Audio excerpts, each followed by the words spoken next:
Bom dia, meu povo. Bom dia, bom dia, bom dia. Eu tô aqui preparando um cafezinho surpresa para minha esposa, que é a mãe de meus filhos. Hoje é dia das mães e eu preferi fazer.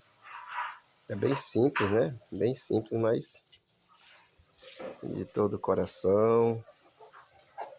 A minha mãe não está mais entre nós, já morreu, já faleceu há mais de 20 anos. E agora eu estou fazendo para a mãe dos meus filhos.